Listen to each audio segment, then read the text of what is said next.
Dumelang, welcome to Face the Nation. My name is Clement Manyatela. Great to have you with us here on SABC News. On the show tonight, what do communities that feel unsafe do when the patrollers they have organized to protect themselves become the target? The community of Merimi Informal Settlement in Soshanguve is devastated this evening following the murders of their night patrollers. They don't have much faith in the police. So what do? The Police Minister Senzo Mchunu joins us tonight. Also on the show, is it time for civil cases to go through compulsory mediation first before being enrolled in court for trial? Gauteng Judge President Dunstan Mlambo believes this will help deal with the civil trial caseload. The Judge President speaks to us tonight. And then later, why did ActionSA say no to the ANC's request to support the budget? With the DA refusing to support that budget that was tabled by the Finance Minister, the ANC is now desperate to find parties that can help get the budget over the line.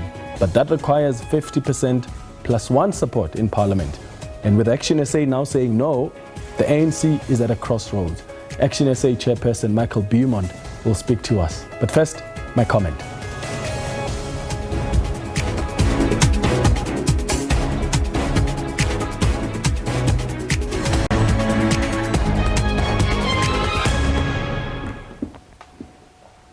So we're focusing on crime tonight. Do we actually realize that our crime levels have reached crisis proportions? And I wonder how you feel watching us tonight in your community, how safe you feel with the crime levels that we're witnessing. There are 6 community patrollers that have been killed by criminals in Soshanguve. These people were attacked when they were patrolling their community. There are others that have been injured. We're told that while patrolling the area, the group noticed people on the street. When the patrollers approached this group of people, a fight broke out and 6 people were killed. And they were not only shot at, but they were stoned, they were set on fire, and the criminals recorded everything. That is brazen. That is not just an altercation. It feels like the criminals were trying to send a message. The Police Minister, Senzo Mchunu, visited Soshanguve this morning and addressed the community. One person has been arrested. Just around here, like we suspected.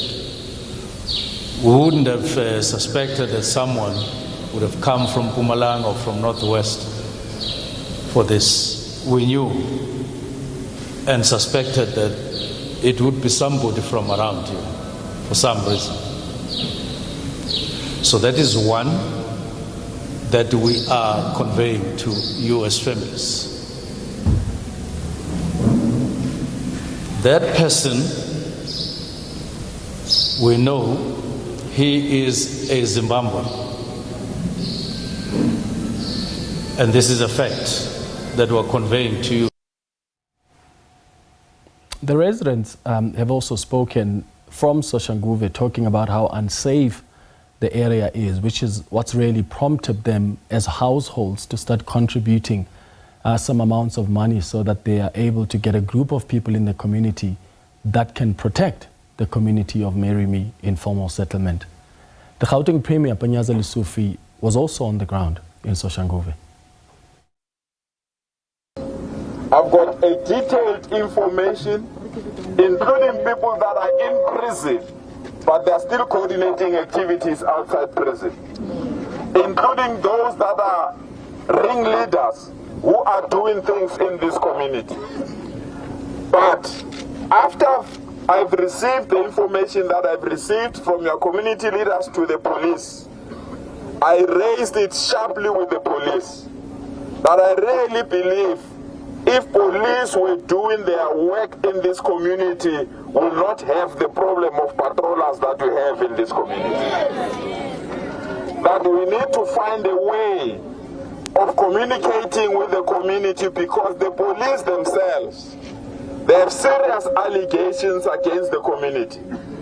But I said to them, it's no excuse. Everyone must be policed and everyone must be given support, and communities deserve to have the necessary policing. Now, there are allegations that there may have been disagreements between different groups of patrollers in that area, but whether the criminals targeted these patrollers or another group of patrollers are responsible for this attack, it all comes back to the issue of safety in communities. Many communities, just like this area in Soshanguve, are relying more and more on community forums than they do on the police, because criminals are holding communities hostage and police are sometimes nowhere to be found. These are community patrollers that the community was relying on for their safety. If they themselves are under attack, where does that leave the communities? What are communities supposed to do?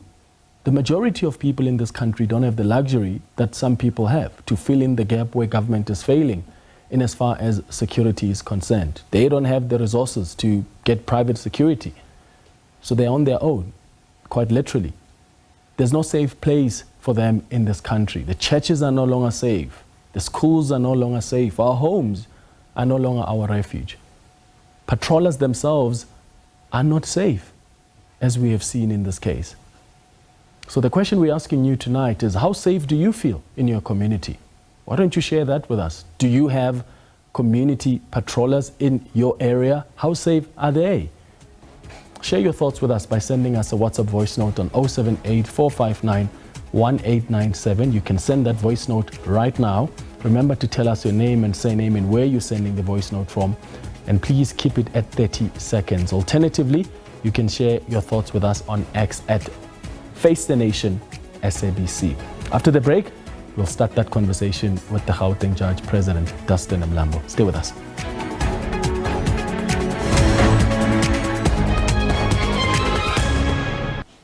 Welcome back. The Gauteng High Court has too few judges for the number of civil matters enrolled, with the earliest available court dates in 2031. The draft directive by Judge President Dunstan Mlambo proposes that cases only be set down for trial if they first undergo mediation. The Judge President joins us now in studio. Thank you so much for making time for us, Judge Mlambo. Good evening.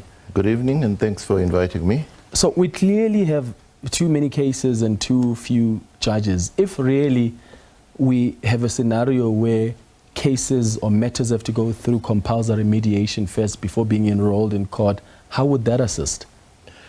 It will assist in the sense that it will sift cases that don't deserve a judicial attention by a judge to be resolved before they land on the trial roll.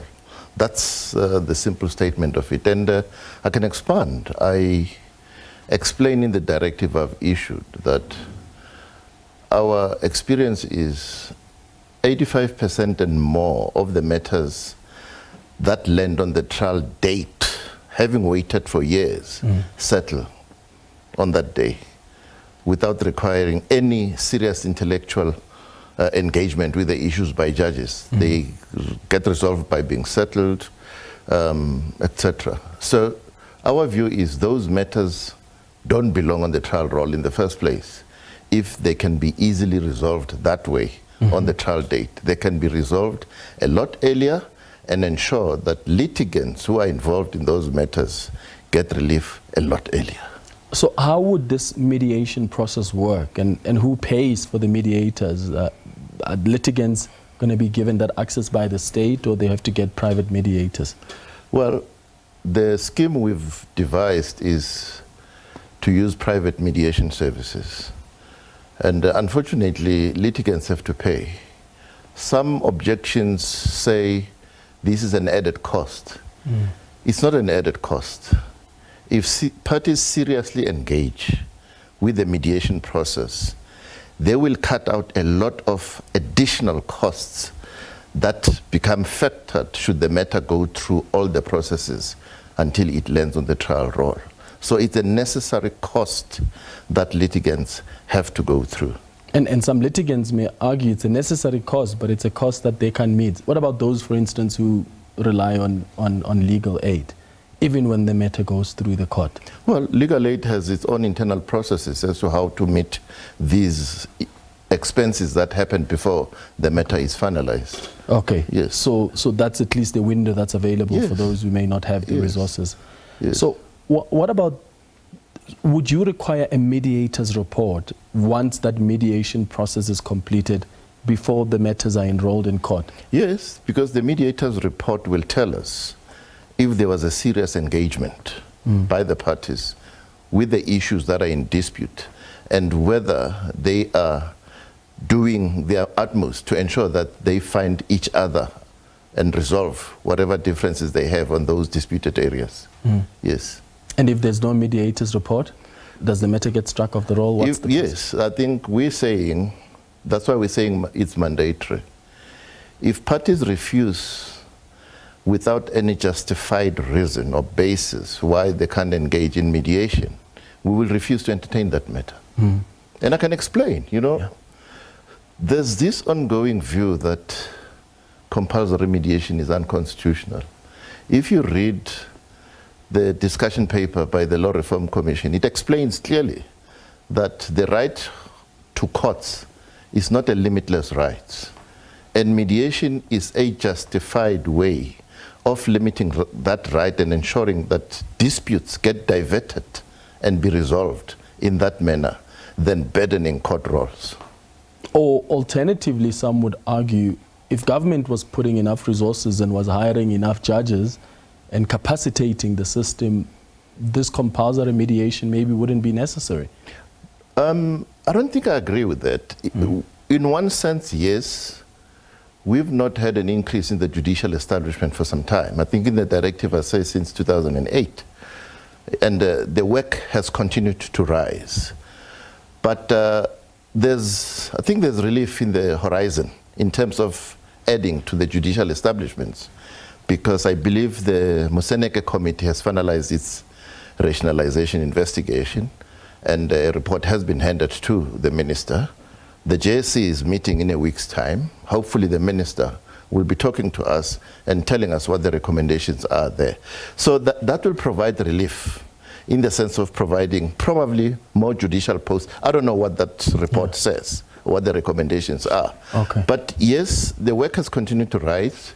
We have less judges that are able to deal with the workload that continues to rise. Yes, that's true. Okay, we'll come back to that report in a moment. But still on the mediation report, there are some people who are arguing that we've tried mediation before. We've tried to resolve this matter out of court, but it's simply failed. And now we're being forced to this compulsory mediation. What happens to those people who You are already being explored? misled, Mr. Manyatela, by anyone who says they've tried mediation, especially in the High Court context. We have a rule 41A. That is the mediation rule in the rules, the uniform rules of court. It says each party that issues a summons or an application in the High Court must file with it a notice to the other party to indicate whether they have objections or whether they will agree to go to mediation. It says shall. It's mandatory for them to file that report. But what parties do is to simply say mediation won't resolve without giving it a try whatsoever. And we are giving teeth to Rule 41A to say, actually, it's high time that parties started taking this rule seriously. So how do we prove, though, that other people have not explored mediation? So people will argue, we tried, for instance, to bring families together to come and discuss whatever issue, or we tried to sit with this other party. Emails have been sent, but they were not responded to, or we tried to sit down, but we didn't reach consensus. How do we actually prove that, okay, you guys have not really fully explored a mediation process of sorts before approaching the court? The mediation protocol that is accompanying the directive that I've issued, it explains what will become acceptable to us as being an honest and sincere attempt at mediating, right? That report will play a key role in terms of telling us whether parties seriously engaged with the issues in dispute. And those matters whose dates we are taking away from 2026, we know that they filed Rule 41A notices, but we're saying they have an option to file an expanded Rule 41A notice, and it covers a number of areas which they have to cover to persuade us that they have engaged in a serious attempt to resolve their disputes, even where experts are involved. Yes. What kind of cases, Judge President, normally clog up the system, these civil cases? I know with the Road Accident Fund, that's probably one of the cases that mostly clog up. Are there others, typical cases? The RAF cases is the biggest chunk of cases that are clogging our roll. And when I say clogging our roll, I mean those are the matters. On a normal day, each of the DJP will allocate not less than 3 trials for that day to a judge who's on that roll. Now, 3 trials to be finalized within that day to a judge. Think for yourself, what kind of justice are we talking about? Because the next day, that judge will get another 3. And these are the matters that settle, right? So you ask yourself, why should people insist on applying for trial dates and heaping up all the costs until they arrive at the doors of the court and then settling? Because it makes sense for their bottom line. They want to make money.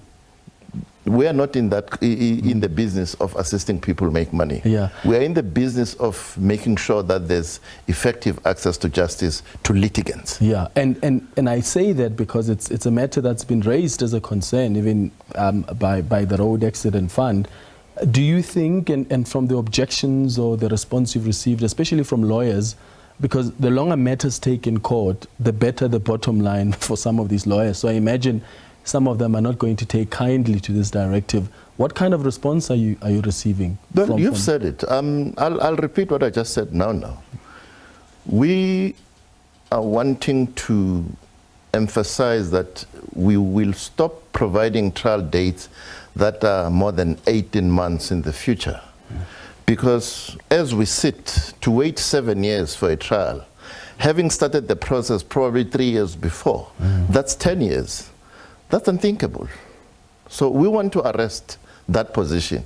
And we are arresting that position to make sure that there's effective access to justice to the parties, the litigants themselves, who are involved in these cases, who need relief. Yeah. Yes. What have been some of the consequences of these civil matters that are clogging the system? I mean, obviously, access to justice, there are matters that you said deserve their attention. I mean, people wait as long as 7 years for the matter to go through the system because of this, the system that's clogged?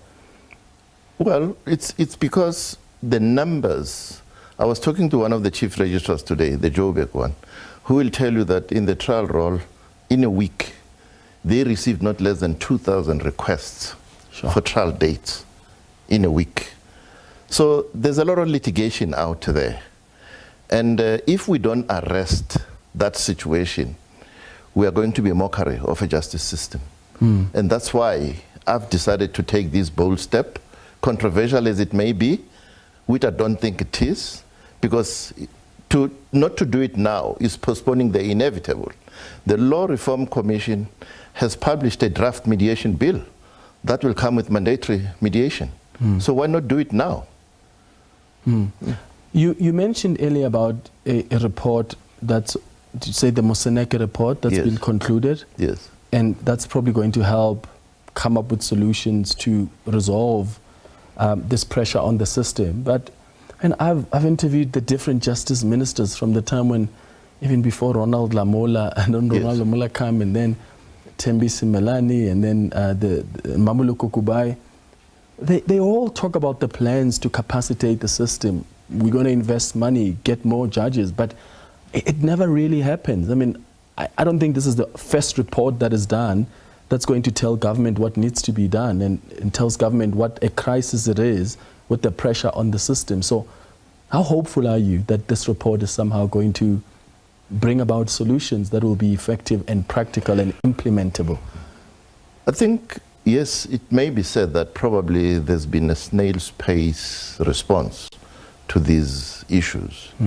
But I'm hopeful. In fact, I'm more than hopeful, because we have a Chief Justice who has assured us, as other heads of courts, that she wants to make sure that she addresses these lingering challenges that have been on the table for a long time.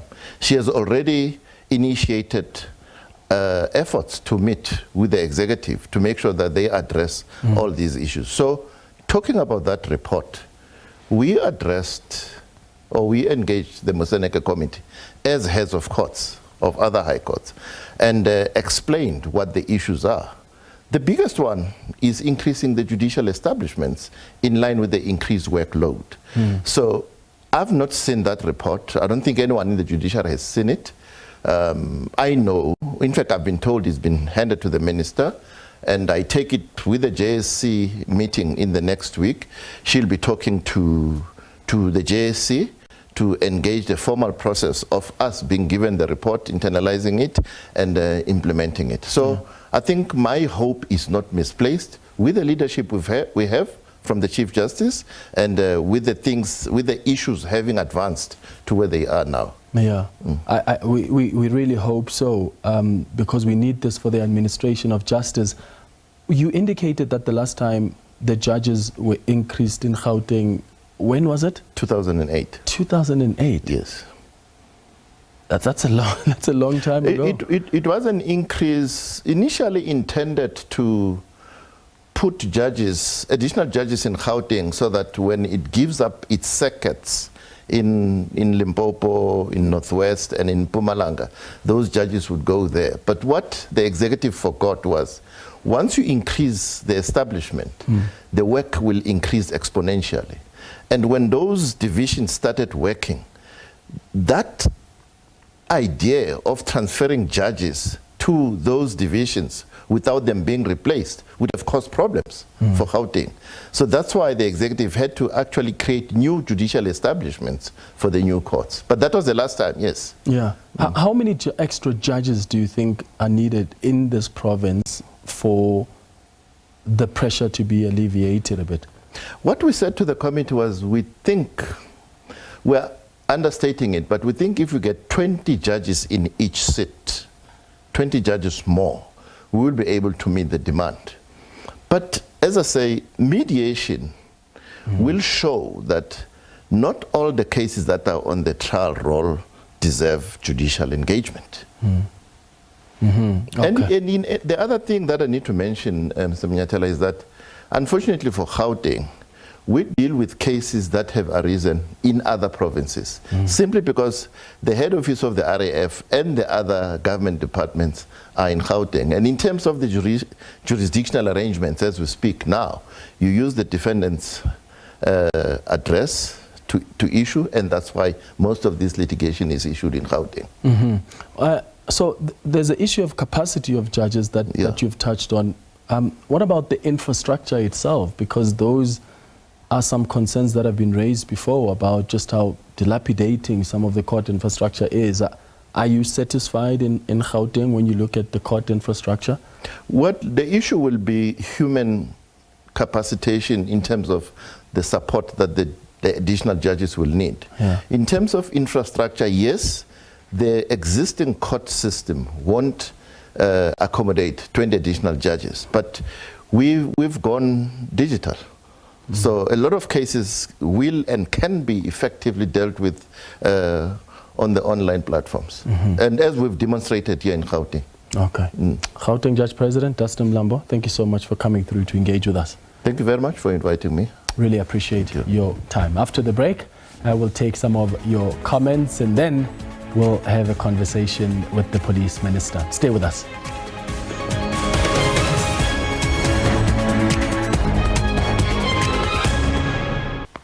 Welcome back. The police's 72-hour search for the suspects has been activated immediately following the killings in Merimi informal settlement in Soshanguve. We'll be speaking to the police minister in a moment. But before we do, here are some of your inputs that have come through as we asked you how safe you feel in your community and what do you think needs to be done to empower and protect community patrollers. Let's start with your tweets that have come through. Bono says, South Africa is a crime scene. Government is not coming to the party "We Are Not Safe." The patrollers must be trained and armed properly to help fight the scourge of criminal activities in our communities. They must also be compensated for risking their lives to protect us. Pro-African says patrollers ought to have a good working relationship with the police stations and should be trustworthy individuals with no criminal associations. Morales says the reality is that we don't feel safe at all. It is even scarier that more police officers are now getting arrested for a variety of criminal acts, including armed robberies. What's needed are lifestyle audits and integrity testing on all senior officers. Thank you so much for your tweets. We also have some WhatsApp voice notes that have come through telling us how you are feeling at home. A lot of communities are devastated this evening following what happened in this informal settlement in Soshanguve, when patrollers themselves that are meant to protect our communities are being targeted. Then where do communities run to, especially in cases where they've lost confidence in the police? Here's what some of you have said on the WhatsApp line. This is Julie. I'm calling from Randburg. We were armed robbed. Police came out and they just closed the case regardless of how we feel. We don't feel safe in our country, can't depend on police. Sam Alekwatrikopis Clement Dumela. The only thing which can guarantee the safety of the patrollers is to involve police in their patrols. It is unfortunate that the relationship between the police and the communities is no longer existent because of some rotten apples in police service. Until and unless the two parties sit around the table, such incidents will always mushroom. Bye-bye. All right, so that 72-hour search for the suspects has been activated following the killings in that informal settlement on Saturday. One suspect, we were told by the police minister earlier today, that has been arrested and two others are being questioned. Police Minister Senzo Mchunu visited the area earlier today and joins us now via Zoom. Minister, thank you so much for making time for us. Good evening. Good evening to you and good evening to the viewers. So 6 people are now dead. They've been murdered. You've indicated earlier today that 1 person was arrested and 2 were being questioned. Are the police this evening making any progress at all with getting to the rest of the criminals who perpetrated this heinous crime? Definitely, even though we haven't asked them for detail now, avoiding undue pressure, except that they know that they themselves, ourselves as ministry and people who are all under pressure to unravel this situation of criminals who are still at large after committing such murders. But we are satisfied that when next we contact them early in the morning tomorrow, we will be hearing about fresh developments following the arrest of this one illegal immigrant who has indicated readiness to confess and confirming that he was there and found with an illegal firearm. We are hoping that we are going to hear something positive very soon.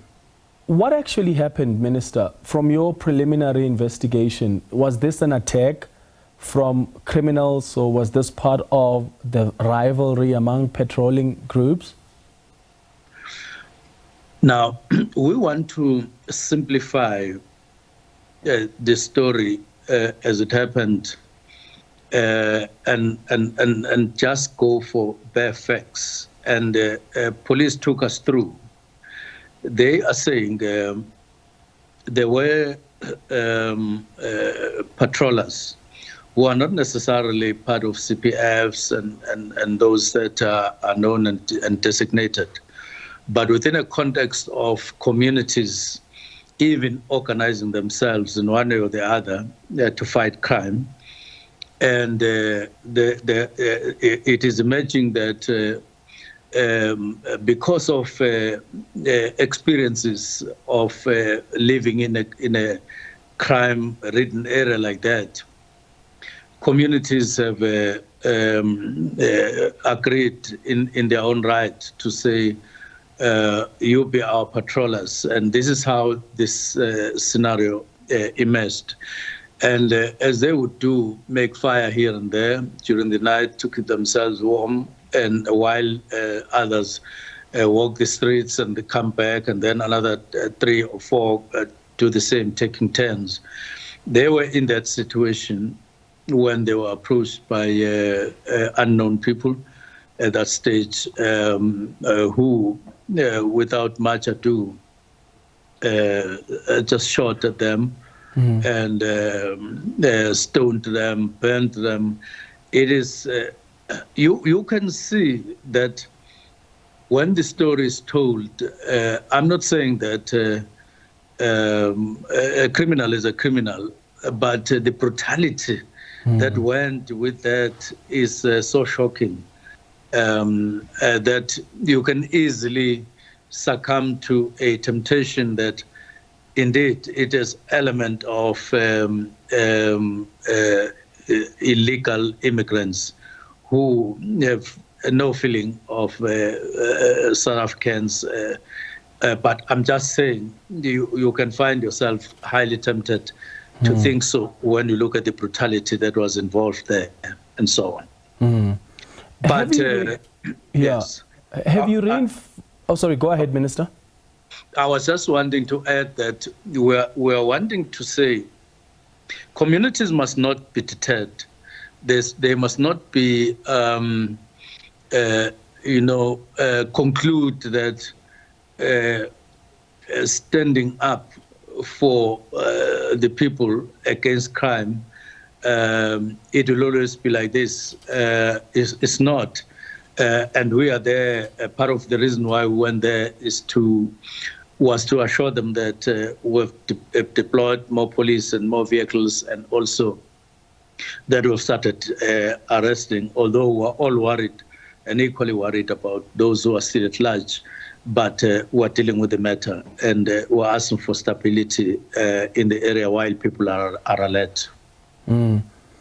Have you reinforced any security in the area around, because there are members of the community who were also part of this patrolling group that I'm told some of them are feeling unsafe? Are they going to work with the police going forward as well, this patrolling group? Is that conversation something that took place earlier today, so that there is a proper working relationship between these community members who have the best interests of their community at heart to protect them, and they can work alongside the police officers? Counsellors, to start with, they are going to work with the police in a much more intensified. We instructed that a civilian secretariat needs to organize a meeting so that we create a fluidity between the councillors in the first place and the station commander and management of the station, because we found some weaknesses there, and that could have been overcome had there been an initiative to close those gaps. And 2, there are CPFs there. There are also law enforcement groups there. All of those are compelled to or are expected to work with police, because they alone without police and police alone without them, we can't combat crime. But we are urging more people to work in various ways.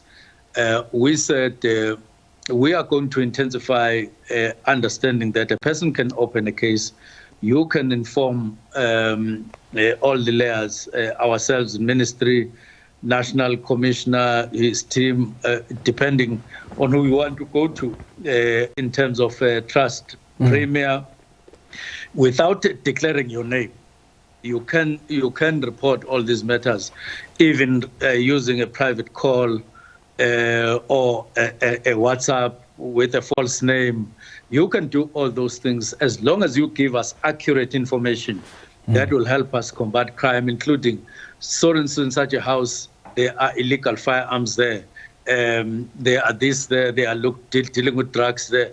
We need that information, of course, to augment what we are doing on ourselves with the crime intelligence. Yeah, and of course, some community members will argue that we are scared to do that because some of the police officers work with the criminals themselves. And I suppose the fundamental issue here, Minister, is safety. South Africans just don't feel safe. The reason households and communities are contributing money to pay for these patrolling groups is because they feel failed by you as the police. They feel unsafe. They feel like they're on their own while criminals hold them hostage.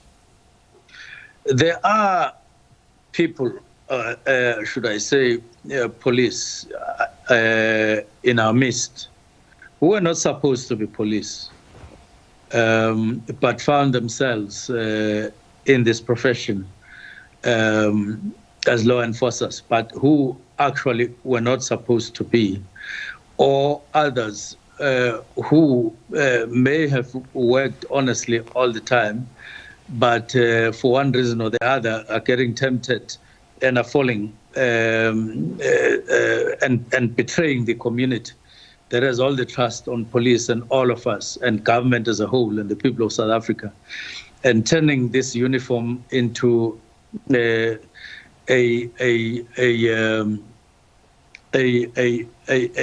mistrust, a symbol of mistrust.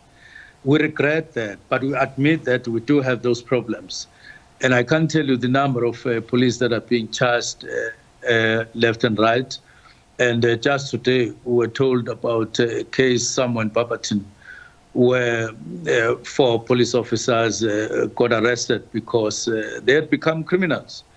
There is such, but we're working very hard with the police management to ensure that those are eliminated as and when we come across them. But we are urging people, on the other hand, because in the community itself, we do have criminals. Criminals, in fact, come from communities, and then they collaborate, and then they do these things. But we are urging communities that because in police, there is an overwhelming number of South African police members who are honest, upright, and are committed with good image and so on to do work. Similarly, in the community, overwhelming number of people throughout South Africa and in Soshanguve are honest people, people who are law-abiding. Let's combine forces, because if we continue to mistrust or to lose trust on each other, then there will be nothing. There will always be a gap. So we're calling people not to throw everything with a bucket, dirty bucket of water, and let's use existing platforms for people to really, and on our side, we're prepared to rebuild and demonstrate that we are wanting to earn the trust and earn credibility, which is necessary to ensure that South Africa is a safe country for its people. We are prepared to go out of our way. And once we have 10,111, but we want to give them other numbers so that they can, of people who are very, very trustworthy, in some cases including ministry people, so that we can keep on trying each other in terms of trust. But let's communicate, let's talk. Yeah, and there are some people who've tried that 10,111 number, Minister, that say it's simply not worked for them. What do you say to the community of Soshanguve this evening? Because they are devastated by what's happened. Many other communities too, who have patrollers, have been triggered by this gruesome murder of these night patrollers, and they are looking to you as the police to keep them safe. I heard Panyaza Lesufi earlier say that the information that he has is that some of the police officers who are in and around Soshanguve have not been doing what they are supposed to do, and that's why communities are now even resorting to contributing money to protect themselves. That is true. The first thing that we did was to tighten up relations. Firstly, the working or the functionality of the police station. It's a big police station, well finished, a lot of people, posts filled up to 98.3%. Their vehicles, even though they have some old vehicles, only 6 vehicles are in the garage. The rest are working. So they have what it takes to be a functional police station. But there was when this incident happened, the gadgets in the telephone of the police station was not working because they are undergoing some changes in terms of gadgets. But when we checked, following from head office to the province, to say, we started last year doing this, gadgets arrived, where are we? Indeed, we found inefficiencies, I must say so. Because it can't be that all that is holding is that so-and-so is waiting for so-and-so, and so-and-so is waiting for so-and-so, so-and-so didn't know this, and so on. We found that.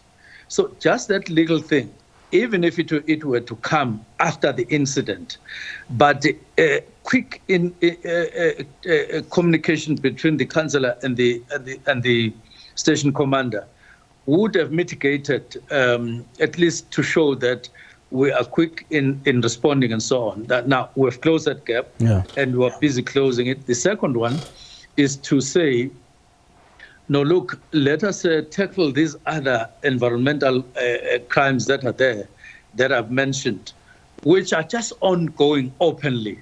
And that includes, as we heard there, all these crimes of people being charged for nothing. We are going to collect names of those people and go for them. And we are going for people need to accept that, of course, we've woken up, though we've not been asleep, but in terms of reality, waking up to the reality right at where people stay in Soshanguve, not news and so on, but really getting to grips with the real situation as confronting people. They are living in fear. They are living with the expectation that they can be pounced on anytime by criminals, and want to stop that. Okay. And that is the preparations are underway. All right. Police Minister Senzo Mchunu, thank you so much for joining us this evening.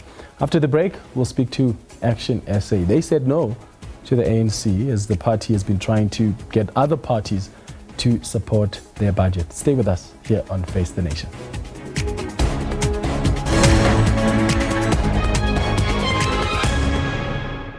Welcome back. ActionSA says it will not support the 2025-2026 budget. The party raised concerns with the VAT and income tax increases. That's not something that they support, and says that government has failed to address the question of its considerable wastage and inefficiencies. ActionSA National Chairperson Michael Beaumont joins us now in studio. Michael, thank you so much for making time. Good evening. Good evening. It's good to be here talking with you about this. What exactly did the ANC ask you for? What do they need from you as ActionSA? Well, I think the ANC needs two things. They need a party to help this budget get out of the Joint Standing Committee on Finance that will be sitting on the 1st of April, and that must approve the revenue framework for the entire budget. And ActionSA controls the swing vote in that particular committee. But also, they are looking at numbers from a point of view of Parliament adopting the budget overall. And with certain GNU partners indicating that they would not be available to support this budget, they are looking for parties that can help them get this budget over the line. Now, we've indicated from June 2024 that we want to be a constructive opposition.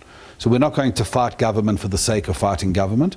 We're going to engage openly, and we're going to deal with every issue on the merits. And that is exactly why we took the meeting and wanted to understand what it is they were looking for. And who did you negotiate with in the ANC? Their chief whip, Honourable Ntuli, Joe Maswanganye. There was a delegation they pulled together that I understand have been meeting with political parties in Parliament over the last few days. Yeah.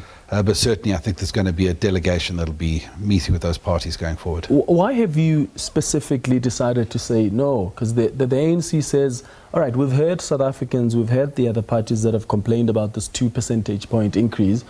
We've taken it down to 0.5%. So as ActionSA, what made you decide, nah, we're still not satisfied with that? Well, I mean, they took it down to 0.5 and then they ensured that the tax bracket creep continued and just collected it in another form. And I think what it really speaks to, Clement, is that South Africans are tired of being taxed. And they are tired of being taxed by a government that has proven inefficient in terms of how it uses that money to their advantage. And they are looking at a government that is not cutting its own expenditure before they're reaching into our pockets and taking the money of ordinary South Africans. There is no measurement in this budget that we can look to in terms of how government is trimming its own wastage and inefficiency. We have 43 deputy ministers currently who provide so little value to the South African people that the Deputy Minister of Finance didn't seem to know about the VAT increase on the day of the budget speech. And I think we need to see government taking very real steps to curtail their own expenditure. There's a department in the National Treasury called the Public Expenditure and Policy Analysis Unit. It actually has now determined that there's 36 billion rands worth of budget cuts that can be made in 240 spending reviews that it has conducted since 2013. But every one of those reviews have been ignored. And we are saying this has to change before we start taxing South Africans further. I mean, what stops the ANC from taking some of these suggestions and going back to the drawing table and making amendments? Because that's going to make it easy to court parties like yourselves. What did they say when you were raising these issues with them? Well, I mean, they raise a number of issues, and certainly you have to be alive to the fact that balancing our budget is a very complicated thing right now, when economic pressures are causing a confluence of, declining revenue, increasing social pressures, and the need to deal with the spiraling debt problem. So certainly, from that point of view, we are sympathetic to the points that are being made. But the concern we've had for some time in relation to this GNU is that it wants to continue with what was happening before May 2024, when voters have actually expressed themselves quite clearly to say there need to be fundamental reforms taking place in our country. Did you ask for anything in return from the ANC? Because this is politics. I mean, Michael, you guys decided to work with the ANC in Johannesburg and Ekurhuleni because there was something you got in return, and that is Tshwane. What did you ask for this time around for you to support them? Well, I certainly wasn't thinking at the stage where we were asking for anything. It was important for us to listen to the ANC and what it was that they were proposing. But from our point of view, we mentioned a couple of things that we might want to see going forward, both in government and the budget, that we could say could involve ActionSA supporting these initiatives. I mean, for example, local government funding is an absolute disaster in this budget. It is 4.6% of the national budget. Is this what we're saying that the most important sphere of government, most connected to our frontline service delivery failures, is worth? In fact, it's a decline from last year. We've indicated that we need to see a lot more funding around the NPA, the units that are investigating corruption, and generally the capacity behind our courts that your previous speaker was speaking about in the earlier interview. Our border management authorities need desperate help. We want to see a spending review that actually ensures that Parliament is debating these issues of where money can be cut in an environment where no party has a majority and can be protected from that. So there was a bunch of issues we put on the table like that, but our growing concern right now is we have this very unhealthy situation where you've got a GNU government with 70% of the parties in Parliament represented in it, and they're coming to the opposition to help them approve a budget. There's something very wrong with this picture, because at the end of the day, it is up to the GNU to form a budget. All around the world, governments understand that their core function begins with setting a budget and agreeing on that budget so they can go forth and govern. But there's a level of incoherence in this GNU that they're expecting the opposition to solve for them, and I don't think that's reasonable. To be clear, you didn't ask for any positions from the ANC? No. Okay. We were very clear to say that we are not entertaining discussions around joining the GNU. When we were invited to join the GNU in June 2024, we indicated that we want to take up a seat in the opposition, because all those parties of the opposition had just abandoned that space in the rush for power. And we remain very comfortable where we are in that regard. Your no really leaves the ANC at a crossroad, because that essentially means 6 votes that could have gone the ANC's ways to help prop up the numbers to 50% plus ones are now gone. when you look at the numbers yourselves, I'm sure you've done the calculations. I mean, without you guys, can they even engage the other smaller parties? Because the other parties, MK Party, EFF, and the D have already said we're not doing this. No, and the numbers are not numbering for them. As a matter of fact, the way it's looking, it won't even get out of committee on the 1st of April, just based on the numbers that we're looking at right now, because of the smaller parties, ActionSA is the only one represented in that particular committee. There are no other options for them. But I don't think we need to, regard this to be a negative thing. I mean, yes, we're very concerned about the instability in national government and the fact that this government can't pull together a budget in 9 months. But at the same time, if a political party is unable to impose an unpopular tax increase on the South African people, and they have to go to a committee where they don't have the support, and that committee collectively might be able to work together to ensure that these things are removed, that's going to be a good thing for the South African people. And it's a good example of how political parties post-May 2024 need to be able to work together even when they have differences. In fact, especially when they have differences. Yeah, you said that the votes must come from the parties in the GNU. They've got that 70% support you speak of. I mean, where does this leave the Democratic Alliance? And I know you don't work for the DA, but it puts them in a corner here because how do you bend down the house when you are part of this government you've decided to be part of, and they've moved from a 2 percentage point to a 0.5 percentage point, and you still simply don't want to even negotiate based on the budget? You want to bring in other things. Doesn't look good for them, I would say. No, it doesn't. But I think generally, I don't want to particularly single out the DA in particular, but it makes the GNU look like it's incoherent, that it's not going to be able to tackle the challenges facing South Africa, that it's creating, let's call it what it is, an unprecedented budget crisis in our country. There are organs of state and spheres of government that are needing to plan long term for the rollout of capital infrastructure projects around our country. And they need certainty in terms of financial allocations coming their way so they can create that long-term planning. I think what we are saying from our point of view is political parties in the GNU need to grow up, they need to sit down, and they need to negotiate a budget that works for South Africa, and they can't rely on the opposition to go and do that for them.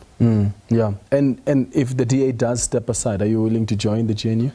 I don't think we're in a position to make any pronouncements. I think the important thing to say is that we elected not to be in the GNU back in June 2024 and to be in opposition.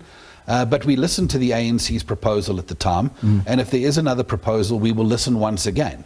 But that will depend on a lot of things, and I must tell you from our point of view, we would be very cynical of any arrangement that allows another GNU to be formed that is incapable of producing reforms, that is based on a document that is so broad that frankly everyone agrees to it, even though they have completely different understandings of what it says, and actually have a situation where real changes in our country that we can all agree to would have to be documented up front, including, by the way, a much smaller cabinet with no deputy ministers, for example.